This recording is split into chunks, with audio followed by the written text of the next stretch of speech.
வணக்கம் இந்தியா. இந்திய பங்குச்சந்தைகள் financial year 2027 ஒரு ஸ்ட்ராங் நோட்டோடு முடிவடைந்திருப்பது குறிப்பிடத்தக்கது. கிட்டத்தட்ட நிஃப்டி 369 புள்ளிகள் 1.6% மேலே ஏறி 22,701.35 முடிவடைந்திருக்கிறது. Supported by a global rally plus sign of easing tension in Middle East. So sentiment improved. யூஎஸ்னுடைய பிரசிடென்ட் டொனால்ட் ட்ரம்பினுடைய வாஷிங்டனில் military attacks on Iran with 2 to 3 weeks. So he added that இதோட இந்த இதை முடிச்சுக்கிறோம், ஸோ de-escalate this அப்படிங்கிற மாதிரி சொல்லியிருக்காரு. ரெண்டாவது, த ஈஸிங் பொலிட்டிக்கல் டென்ஷன்னால பாசிட்டிவ் ஃபார் இந்தியா. ஏன்னா நமக்கு we are heavy depends on energy imports. அதனால் நிஃப்டி 50 இன்னைக்கு கிட்டத்தட்ட ஒரு 500 பாயிண்ட்ஸுக்கு மேலே ஓப்பன் ஆகி ஒரு ஸ்ட்ராங் குளோபல் வியூஸில் இண்டெக்ஸ் பேர் சம் ஏர்லி கெயின்ஸை முடிஞ்சாலும் ப்ளஸ் பாசிட்டிவாக முடிந்திருப்பதை நாம் பார்க்க முடிகிறது.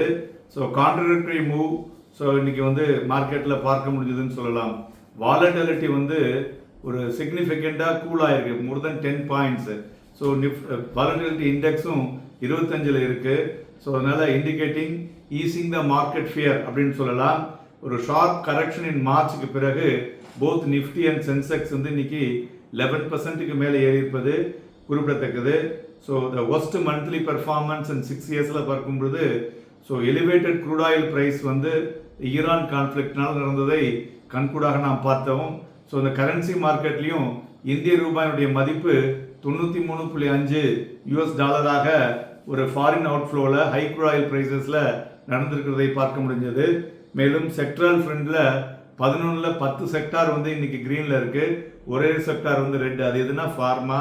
இந்த இதுனா PSU bank, media and mid select நல்ல ஒரு வெரி குட் பர்ஃபார்மன்ஸை கொடுத்துருக்குன்னு சொல்லலாம்.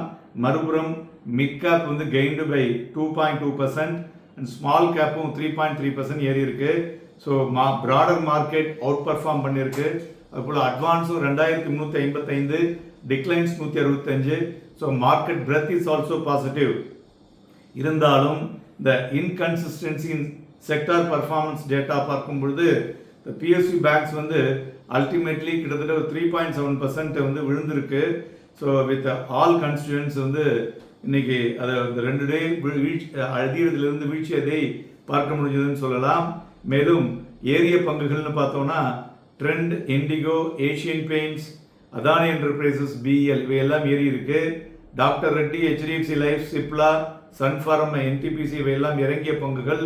பிளாக் டீலை பொறுத்தவரை HDFC bank, then Persistent Systems, Ashok Leyland இதெல்லாம் பிளாக் டீல் நடந்துள்ளது. தங்கம் அதுபோல் 2281 ரூபாய் அதிகரித்து 1,49,200, வெள்ளி 808 ரூபாய் அதிகரித்து 2,41,700, க்ரூட் ஆயில் 259 ரூபாய் குறைந்து 9,312 வணிகமாய் கொண்டிருக்கிறது. ஸோ ரொம்பவும் மார்க்கெட்டை நம்ம நிதானமாக பார்த்தோம்னா இந்த ரிப்போர்ட்டில் பார்க்கும் பொழுது நிஃப்டி 50 ஒரு 4 கன்சிக்யூட்டிவ் மந்த்தாக வீழ்ச்சியை தழுவியுள்ளது. ஸோ டிசம்பர் டு மார்ச் 12.91% இறங்கி இருக்கிறது. ஃபர்ஸ்ட் டைம் 4 மாதம் கன்சிக்யூட்டிவாக விழுந்திருப்பதும் குறிப்பிடத்தக்கது. இதற்கு முதல்ல பார்த்தோம்னா 2001 இந்த டாட்காம் பஸ்ட் ஆனது ஜூலையில். அதன் பிறகு செப்டம்பர் 9/11 அது பார்த்தோம்னா அதில் பார்த்தீங்கன்னா 21.75% வரையிலும் வீழ்ச்சி அடைந்திருந்தது. அதுபோல் இப்போ இந்த அக்டோபர் 24 பிப்ரவரி 25 5 மாதம் FII sell off, higher value and global risk, then earnings ஒரு மாடரேஷன்ஸ் இவை எல்லாத்துலேயும் அப்பயும் பார்த்தோம்னா ஒரு 14.28% வரலையும் வீழ்ச்சி அடைந்திருந்தது. ஒரு 3 critical dimension for India is ஒன்று எனர்ஜி செக்டார், ரெண்டாவது ட்ரேடு ரூட் ஆஃப் டிஸ்டர்ப்ஷன்ஸ், மூன்றாவது குளோபல் ரிஸ்க் அப்படைட். ஸோ இது மூணுமே மெஷரபிள் டு இந்தியா அப்படின்னு பார்க்கும் பொழுது இதில் மெயினாக இன்ஃப்ளேஷன் தான் நமக்கு இப்பொழுது. இன்ஃப்ளேஷன் நாம் கம்ஃபர்ட் ஜோன்லேருந்து கன்சர்ன் ஜோனுக்கு மாறியுள்ளோம். அது மேலும் ஆர்பிஐனுடைய MPC மீட்டிங் 6 to 8 இருக்குது. ஸோ அதனுடைய இம்பேக்டும் நாம் பார்க்க வேண்டும். அதுபோல் RSIயும் பார்த்தோம்னா லோவர் பேண்டில் 30லிருந்து 35 இருக்கிறது. நிஃப்டியை பொறுத்தவரை 22,770 ஸ்ட்ராங் சப்போர்ட்டாக இருக்கக்கூடும். ரெசிஸ்டன்ஸ்னு பார்த்தோம்னா 23,200 மற்றும் 23,500. நிஃப்டி ஃபியூச்சர் பார்த்தோம்னா இன்னைக்கு 87.95 லட்சம் வால்யூம் நடந்திருக்கிறது. ஹையர் வேல்யூம். பேங்க் நிஃப்டியும் அது மாதிரி எபோவ் ஆவரேஜ் 15.15ஆக இருக்கிறது என்று சொல்லலாம். மேலும் இன்றைய தினம் எல்என்டியும் ஏறி இருக்கு 3%. Strong exporter of Middle East. அதுமாதிரி இண்டிகோ வந்து அதுவும் ஏறி இருக்கு. காரணம் என்னன்னாக்க அந்த ஏடிஎஃப் ஃபியூவலில் வந்து எதிர்பார்த்த அளவுக்கு இன்க்ரீஸ் இல்லை அப்படிங்கிறது சந்தைகள் எதிர்நோக்கியது ஒரு முக்கிய காரணம்.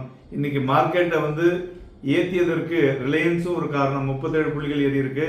HDFC பேங்க் 36 புள்ளிகள், ஸ்டேட் பேங்க் ஆஃப் இந்தியா 35 புள்ளிகள். இதுதான் top positive driver to the market அப்படின்னு சொல்லலாம். மேலும் 29 பங்குகள் 52 வீக் ஹையையும் 79 பங்குகள் 52 வீக் லோ டச் பண்ணியிருக்கு. 312 பங்குகள் அப்பர் சர்க்கியூட், 37 பங்குகள் லோவர் சர்க்கியூட். லுக்ஸ் லைக் நேற்றைய முன்தினம் வந்தது தான் strong support to the market, bottom out என்றும் எடுத்துக்கொள்ளலாம். இருந்தாலும் அடுத்த ஓரிரு தினங்களில் வரக்கூடிய நிகழ்வுகளுக்கு தகுந்தாற்போல் சந்தைகளை போக்கை பார்க்க வேண்டும். நாளை தினமும் நமது சந்தைகளில் வாங்கி விற்பதற்கும் விற்று வாங்குவதற்கும் ஏதுவாக இருக்கக்கூடும். Happy and profitable day.